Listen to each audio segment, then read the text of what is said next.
What's going on, folks? Man, bruh, have you ever really wondered why people spend thousands of dollars on sneakers that they'll never wear or toys that they'll never open? I mean, like, let's be realistic here, bruh. Some of y'all have more Funko Pops than friends. Some of you, most of you, I would hope, have more sneakers than you really have friends. So here's the big question. Why do we collect? Why? Is it the nostalgia? Is it status?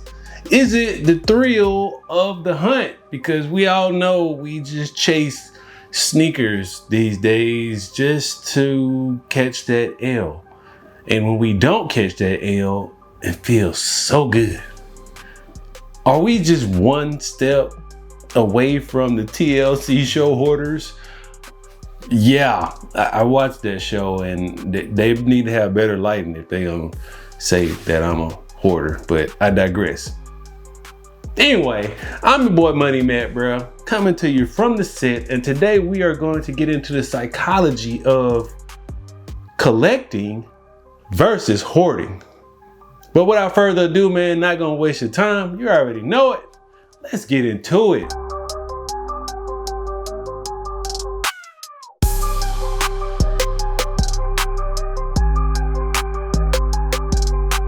Now let's talk about the psychology, bro, because honestly, it feels good to collect things. Like, brain chemistry is on an all-time high when you can get that item that you think you need, and it just feels so good. When you cop a new pair of J's, bruh, or you snag the latest Funko Pop, or you rip a pack of cards and you get the signature or the auto that you've been waiting for, Patty Mahomes or something like that, a rush of dopamine hits your brain. And it's the same chemical that makes Instagram, TikTok, doom scrolling addictive. Except now your closet looks like StockX threw up on it, or Toys R Us went out of business and you brought all the stuff to your crib. But here's the kicker. Collecting scratches a deeper itch than just that dopamine hit. Number one, control. When life feels messy, lining up your sneakers or rearranging them in order based on the number of the retro feels like therapy. And number two, the nostalgia of it. Remember when you could only have one pair of sneakers growing up, or you had that friend that had every new sneaker and you just wish that you did? Now you're able to buy those things and you consistently try to fill a void like you really are avenging your childhood, one sneaker or one toy at a time. And number three, identity. Collections aren't just stuff. They're personal museums. Every shoe, every toy, every gadget tells the world who you are, or who you think you are. Very interesting to say it like that, because those are the three things that really kind of try to break down why we collect. But here's where it gets tricky. Collecting, number one, is intentional. Hoarding, on the other hand, is when your mailman starts asking you questions like, hey, do you own a warehouse out back? Or you become first name basis with the UPS, the FedEx, and the laser ship person that brings the deliveries to your house. Final boss averted when it comes to that, right? Now, a collector would say, I'm curating a set. A hoarder says, hey, don't move that damn box. Don't move that box because I got stuff in there. Hell, it may even be a cat in there. So don't touch it. I need that, whatever's in there. And half the time they don't even know. Now, the psychology is really tough though, because it's all about comfort, control, and again, filling that void. The difference in collectors call it a hobby. Hoarders, on the other hand, it's just Tuesday. So, as you can tell, there's two ends of the spectrum here, and we trying to figure out which one that we actually fall in on. And I say we because, yeah, we talked about the Funko Pops. I got a lot of them. I got friends too, but yeah, sneakers. Yeah, I got a lot of them. I got a lot of friends too, but it ain't like that. Yeah, I digress. So let's talk about the sneaker culture specifically, right? Because there is always one more drop, one more colorway, one more raffle you're definitely gonna win this time. And let's keep it a buck. EQL sucks. Even if we don't want the shoe, we put it in on EQL anyway, just so we can see if we're gonna hit. Because again, that dopamine rush is addictive. Now, psychologists call this the variable reward system. It's kind of the same thing that slot machines use. Sometimes you hit, sometimes you miss. Now, that unpredictability is what keeps you hooked. And again, sometimes we don't even want the shoe.